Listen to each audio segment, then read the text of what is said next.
અમરેલીમાં જાહેર રોડ પર કાયદાનો ઉલાળ્યો થઈ ગયો છે। જ્વેલર્સની જાહેરાત કરવા માટે રોડ બંધ કરી દેવામાં આવ્યો। સંચાલકોએ જાહેર રસ્તા પર જ રોડ બંધ કરી અને કાયદાને હાથમાં લીધો હતો। રોડની બંને બાજુ ગાડીઓ મૂકીને રસ્તો બંધ કરી દીધો હતો। મુખ્ય રોડ પર વાહન ચાલકોને ભારે હાલાકી ભોગવવાનો વારો આવ્યો હતો।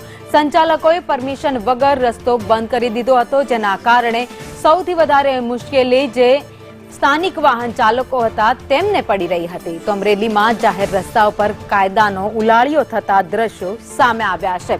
એક જ્વેલર્સનું ઓપનિંગ હતું, ત્યાં જ્વેલર્સના સંચાલકોએ બંને બાજુ વાહનો પાર્ક કરી એટલો રસ્તો બંધ કરી દીધો।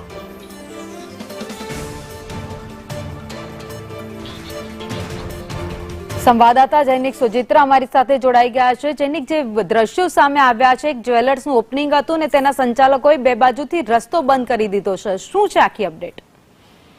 અમરેલીમાં જાહેર રોડ પર કાયદાનો કંઈક ને કંઈક ઉલાળ્યો જોવા મળ્યો હતો અને જ્વેલર્સનું ઓપનિંગ ન હતું। આજે 26મી જાન્યુઆરી હોય તેની ઉજવણીને લઈને કંઈક ને કંઈક છે તે પરમિશન જ વગર જાહેર રસ્તો, મુખ્ય રસ્તો છે અમરેલી વિસ્તારનો શહેરનો, તે રસ્તો બંધ કરી દીધો છે। તમે વિડીયોમાં જોઈ શકો છો કે જે આડી ગાડીઓ મૂકી દીધી છે, ત્યાં બસ વાહનો છે, બસ છે, ફોર વ્હીલ છે, ટુ વ્હીલ છે, તે ચાલકોને ભારે મુશ્કેલી પડી રહી છે।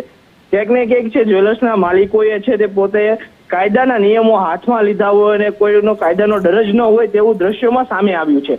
મુખ્ય રોડ પર વાહન ચાલકોને ભારે મુશ્કેલીઓનો પણ સામનો કરવો પડ્યો હતો। જ્વેલર્સના સંચાલકોએ ટ્રાફિકના નિયમોનો ઉલાળ્યો કર્યો હતો અને ખુલ્લેઆમ છે તે રસ્તો બંધ કરીને ક્યાંક ને ક્યાંક છે કાયદાના નિયમોનો ભંગ કર્યો હોય તેવા દ્રશ્યો જોવા મળ્યા હતા।